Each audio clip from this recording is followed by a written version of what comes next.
Today is Saturday, June 15th. We are less than 5 months away now from Election Day. And as we deal with a pretty contentious political atmosphere, there are concerns about potential violence. A recent poll from Reuters Ipsos found 2/3 of U.S. adults are worried political violence could break out after November 5th if, quote, extremists aren't happy with the results. And election workers are on the front lines. The Brennan Center for Justice found more than half of surveyed local election officials are worried about the safety of their colleagues, and more than a third have already experienced threats, harassment, or abuse due to their jobs. Looking ahead, 43% are concerned about recruiting enough poll workers for the November election. And almost all local election officials, 92%, say they've taken new steps since 2020 to increase election security for both workers and voters. Our two guests are no exception. They've already faced threats directly and are taking steps now to keep everyone safe on Election Day. In fact, one of them says he got more dangerous threats as an election official in recent years than when he was a homicide detective. Chris Harvey served as Georgia's state elections director during the 2016 and 2020 elections and is now back in law enforcement as deputy director of the Georgia Peace Officer Standards and Training Council. I'm also speaking with Derek Bowens, the director of elections for Durham County, North Carolina. Bowens has been nationally recognized for his innovation in election administration.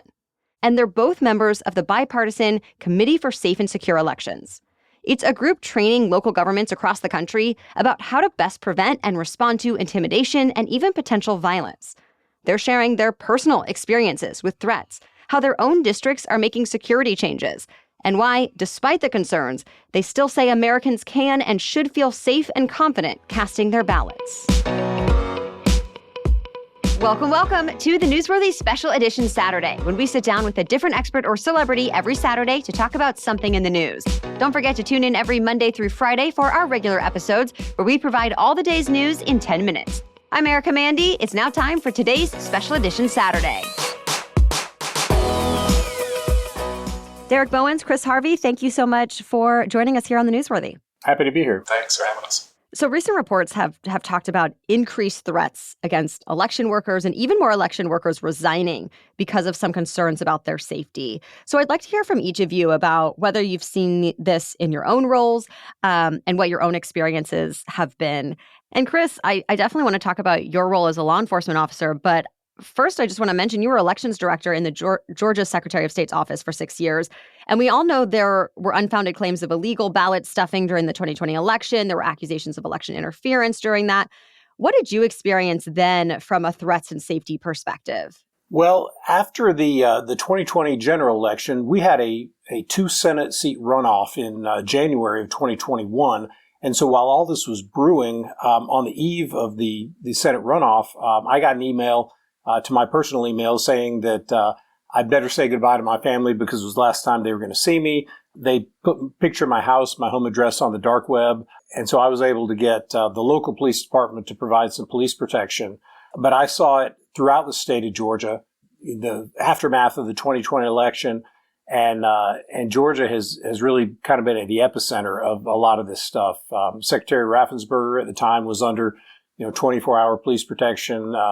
Other people in our office were threatened, and election workers throughout the state received all levels of harassment and threats. I left in June of 2021, and have seen just a steady string of longtime election officials leaving the field since then. Wow, I am so sorry that happened to you. Can you just describe for us what that must feel like? Obviously horrible, but give us kind of that personal perspective, because these are real people dealing with this stuff. Yeah, it was a little bit unusual. I'd been a law enforcement officer for about 20 years prior to the 6 years I spent as the elections director. So frankly, I was kind of used to dealing with unsavory people and having people say bad things about me. I'd never really been formally threatened, even though I'd worked most of my career in homicide. Nobody had ever taken the time and energy to seek me out, send me an email, and post my material on the dark web. So it was a little bit disconcerting. My wife and 4 kids were home at the time. Fortunately, the City of Decatur Police Department, where I live, they responded quickly. And frankly, we were under so much, I say we, the elections world in Georgia was under so much scrutiny and under so much pressure that I really didn't have a lot of time to dwell on it at the moment it was going on. But But since then, I've reflected on it and realized it's had an impact. I didn't leave because of that, but now that I'm back in law enforcement, I have a kind of a unique position to help train all the law enforcement officers in Georgia about election law, about threats to election officials, and how they can respond and help. Yeah, and now are you expecting things to be better or worse in 2024 than they were in those years? Well, both, frankly. I'm expecting, very, very intense feelings and activities around the election, but I'm also expecting a much better prepared elections world and law enforcement world. From a law enforcement perspective, Chris, do you think that government workers and volunteer poll workers are actually facing physical danger this year, or do you think it's usually threats only? Well, I think it's an interesting question. I think potentially they are facing some actual danger. If you look back on 2020, most of the outrage happened after the voting ended. It was only after the election results were done that people really got upset and started doing a lot of this stuff. And so the voting in 2020 was pretty unremarkable. Now that people have had basically 4 years to get ginned up for this, I think it's more likely, much more likely than in 2020, that there will be people going to the polls that may have a chip on their shoulder, that may be sort of itching for a fight. And so I think it's really important that both the election officials and the law enforcement officials are prepared to recognize that and respond to it appropriately. Derek, you're an election official in the swing state of North Carolina. Have you yourself or any of your colleagues experienced any threats, harassment, or anything that makes you feel unsafe? Yeah, so I think the incident that comes to mind for us was a polling place. One of our precinct official chief judges was closing the polls on Election Day in March, and a voter appeared after the polls had closed wanting to vote. And the voter got so upset and said, if I can't vote with a ballot, I'll vote with a bullet. And so this led to, intense fear amongst our precinct officials, and we had to surveil the area in case this individual came back. And do you think being in a swing state makes it even more contentious for people? Oh, absolutely. Definitely ratchets up kind of the narrative, and also just general angst about the elections and its outcome. So I would totally agree with that. Derek, I understand part of your job even is involved in improving security for your staff and the infrastructure. What does that look like right now? I made an investment in a new building that we plan to move into towards the end of August this year. So this building is set with duress buttons, bulletproof glass, transparency windows for folks to see activities that are going on while creating a shield between our workers and the general public. Bollards to even prevent vehicular collisions into the building. So this county is taking it very serious as we lead into the 2024 general election, and we're excited about the investment to do what we can to protect our workers. Derek, how has all of this political tension and, even threats impacted recruitment and retention at local government offices? Because to be clear, what are the potential consequences of not having enough people to staff polling places or to prepare for Election Day and do all of these important jobs? I'm sure it's had an effect. I can speak specifically for Durham, North Carolina. It hasn't had a significant effect. We found that we've been able to meet our thresholds of workers needed for election events. And of course, the work starts now, recruitment for November. Yeah, it's certainly a problem we don't want, but not having those baselines to cover all of the statutory positions could cause chaos at polling places, could cause claims of disenfranchisement or limited access to the ballot box. Yeah, and to that point, not only can voters and polling volunteers feel physically safe, but that their vote is secure, that the election is going to be secure, because we know in 2020 there were claims of fraud. What would you tell voters about the actual election part being secure? First of all, everything is done in a bipartisan way. You have representatives on both teams, multiple teams, involved in the process to make sure that things are being done in a nonpartisan way and that they're being done accurately. Two, there's so much process involved that requires multiple individuals that it's virtually impossible to commit fraud. Not to mention, you have the opportunity to come and watch. In most places, I'm not sure how it works in Georgia, but in North Carolina, it's an open book. You can come to any open meeting. You can watch any counting process. You can even go to a polling place after the polls close and watch the process of our election officials counting ballots and performing reconciliation procedures. Also, after the election, we conduct post-election audits where we have to perform sample audit counts of ballots cast. These are done via hand counts by bipartisan teams. So there's so many procedures in place that is open to the public to observe and get involved in. And we also encourage people that have skepticism, come be a precinct official, go through the training and work in a polling place, and you'll get to see for yourself just the amount of security and detail that goes into the process. Of course, election offices need to be ready for everything, whether it's a threat, misinformation, a violent incident, or even something like a power outage or storm that interrupts voting. We're talking about how it's vital election workers and law enforcement work together to be prepared, and what we as citizens and voters can do too. That and more just ahead. But first, a break for our sponsors. If there's one place to have high standards, it should be for your doctor. I believe we all deserve doctors who are both knowledgeable and who care, who listen to our questions and concerns and answer them with full transparency. If you need to look a bit more to find that kind of doctor, check out ZocDoc. ZocDoc is a free app and website where you can search and compare highly rated in-network doctors near you and instantly book appointments with them online. You can filter specifically for ones who take your insurance, are located near you, and treat basically any condition you're searching for. And these docs all have verified reviews from actual real patients. So we're talking about booking appointments with tens of thousands of top-rated, patient-reviewed, credible doctors and specialists. I check ZocDoc whenever I'm looking for a new doctor, and I appreciate how easy it is to search and use. So go to ZocDoc.com/newsworthy and download the ZocDoc app for free. Then find and book a top-rated doctor today. That's ZocDoc.com/newsworthy. ZocDoc.com/newsworthy.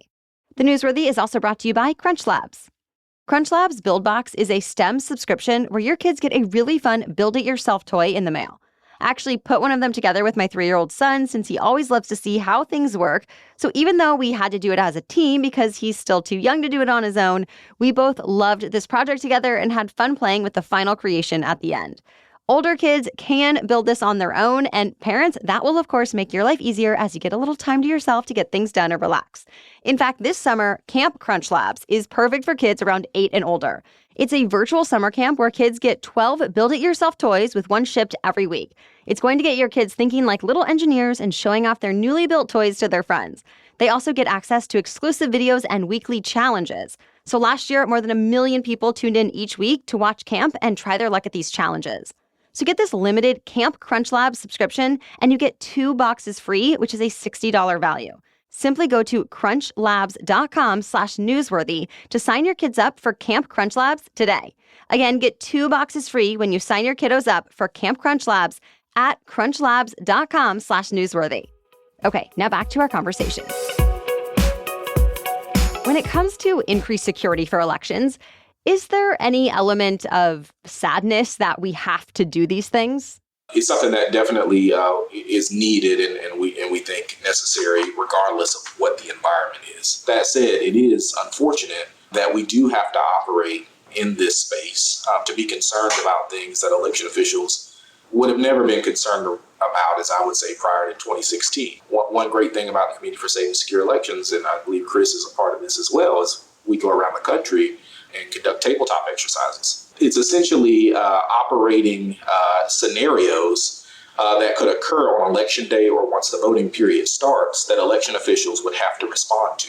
Could be a bomb threat, could be some type of security issue that could cause a disruption in the elections process. And so we're doing more of those tabletop exercises to prepare officials on how to officially respond in the event those occur, but also to fill loopholes in their continuity of operations plans in the event, something of that nature were to occur. Yeah, Chris, so it sounds like there's some role-playing or practicing of all these different scenarios. How else is law enforcement kind of preparing for election day and even the days surrounding it? The elections people want to keep the voting going and want to keep the operations going. Well, law enforcement may have other concerns. They've got public safety, they've got crowd control, And they need to really understand and build these relationships in advance so that if something does erupt or something goes bad, they've already got these communications, these relationships where they know kind of who to call and who's going to respond and what the response is going to be like. So it's been really helpful to have the law enforcement folks and the emergency management people and the elections folks in the same room to say, okay, here's your scenario. What are you going to do about it? And the elections folks might not realize that, hey, it can take an hour or so to get a SWAT team or a bomb squad on site. And what are they going to do in that hour when they now can't vote? What are you going to do if you have a gas leak or a storm that's going to delay operations? So when you get people having these conversations and getting to sort of know the other people that they're going to be working with and walk through some of these scenarios, it's really surprising, as Derek pointed out, what gaps they realize there are. For example, we did one in South Carolina, and one of the scenarios involved some AI video of a mass shooting at a polling place that had gone out on Twitter. And how are they going to respond to that? And one of the counties said, well, gosh, there's only one person in our county that has access to our Twitter account. And I said, well, you'd want to have that person on call, on standby in case they had to put something out. You wouldn't want to have to spend 2 hours trying to track down this one person in the county that had access to the Twitter account. And that was just a little, gap they could fill just right then and there and put it on their list of things to make sure that they had their social media set up, who was going to be available to post messages, post information, and deal with things like that. And so it could be as simple as a false report of an incident.